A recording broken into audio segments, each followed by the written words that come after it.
കല്ലറ police സ്റ്റേഷനിലെ കേസുകൾ വെള്ളിയാഴ്ച മുതൽ ഏറ്റുമാനൂർ ജുഡീഷ്യൽ ഫസ്റ്റ് ക്ലാസ് കോടതിയിൽ പരിഗണിക്കണമെന്ന് ഹൈക്കോടതി നിർദ്ദേശിച്ചു.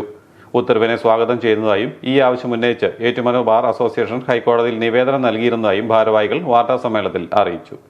ഏറ്റുമാനൂർ കോടതിയിൽ നിന്നും ഗാന്ധിനഗർ പോലീസ് സ്റ്റേഷൻ കോട്ടയത്തേക്ക് മാറ്റിയ അവസരത്തിൽ അത് ഗാന്ധിനഗർ ഏറ്റുമാനൂരിൽ തന്നെ നിലനിർത്തണമെന്ന് പറഞ്ഞുകൊണ്ട് ഞങ്ങൾ ബഹുമാനപ്പെട്ട കേരള ഹൈക്കോടതിയെ സമീപിച്ച് റിട്ട് ഹർജി നൽകിയിരുന്നു.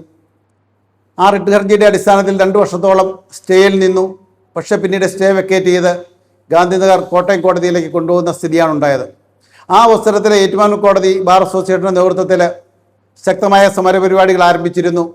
ആ സമരപരിപാടികൾ നിയമാനുസരണം മാത്രം നടത്തി ഞങ്ങൾ സമരപരിപാടികൾ അവസാനിപ്പിച്ചു. ബഹുമാനപ്പെട്ട കേരള ഹൈക്കോടതിയിൽ വ്യവസ്ഥാപിതമായ രീതിയിൽ ഏറ്റുമാനൂർ ബാർ അസോസിയേഷൻ നിവേദനം സമർപ്പിക്കുകയും അതിൻ്റെ അടിസ്ഥാനത്തിൽ പല പ്രാവശ്യം ഹൈക്കോടതിയും ജില്ലാ കോടതിയും ഞങ്ങളെ വിളിച്ച് ചർച്ച ചെയ്യുകയും ചെയ്തു. മുഴുവൻ ഡേറ്റകളും ഞങ്ങൾ കൃത്യമായി ഹാജരാക്കി. എന്തുകൊണ്ട് ഏറ്റുമാനൂരിൽ കൂടുതൽ പോലീസ് സ്റ്റേഷൻ്റെ അധികാരപരിധി വേണമെന്നതിനെക്കുറിച്ചുള്ള ഡേറ്റകൾ കൃത്യമായി ഹാജരാക്കിയതിൻ്റെ അടിസ്ഥാനത്തിൽ ഹൈക്കോടതി അതിനെക്കുറിച്ച് പഠനം നടത്തുകയും ഹൈക്കോടതി നിർദ്ദേശിച്ച കമ്മിറ്റി അത് സംബന്ധിച്ച് ഏറ്റുമാനൂരിന് അനുകൂലമായ തീരുമാനമെടുക്കുകയുണ്ടായി. ആ തീരുമാനം വീണ്ടും ഹൈക്കോടതിയുടെ ഫുൾ കോർട്ടിൽ സമർപ്പിക്കുകയും ഫുൾ കോർട്ട് അത് അംഗീകരിക്കുകയും ചീഫ് ജസ്റ്റിസ് ഒപ്പിട്ട് ആ തീരുമാനം പുറത്തു വരികയും ചെയ്തു.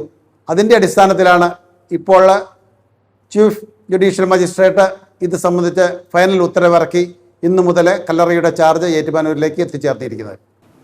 Ettumanoor first class judicial magistrate കോടതിയുടെ പരിധിയിലുണ്ടായിരുന്ന ഗാന്ധിനഗർ പോലീസ് സ്റ്റേഷനിലെ കേസുകൾ അടുത്തിടെ Kottayam first class judicial magistrate കോടതിയിലേക്ക് മാറ്റിയിരുന്നു. ഇതേ തുടർന്ന് 200ഓളം വരുന്ന ഏറ്റുമാനൂരിലെ അഭിഭാഷകർക്കും അവരുടെ ജീവനക്കാർക്കും തൊഴിൽ നഷ്ടപ്പെടുന്ന സാഹചര്യമുണ്ടായി. കേസുകളുടെ എണ്ണം 1400-ലും താഴെയായി. ഇതേ തുടർന്നാണ് അസോസിയേഷൻ ഹൈക്കോടതിയെ സമീപിച്ചത്.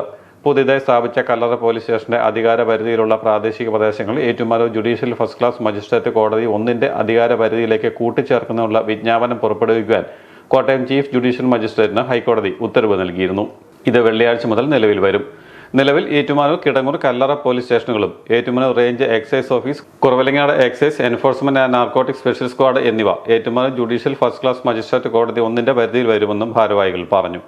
ഏറ്റുമാനൂർ പ്രസ് ക്ലബ്ബിൽ നടന്ന വാർത്താ സമ്മേളനത്തിൽ Ettumanoor bar association president advocate Sibi Vettoor, vice president advocate Jessymol Joseph, executive committee അംഗം അഡ്വക്കേറ്റ് ധന്യ ഭാസ്കർ എന്നിവർ പങ്കെടുത്തു.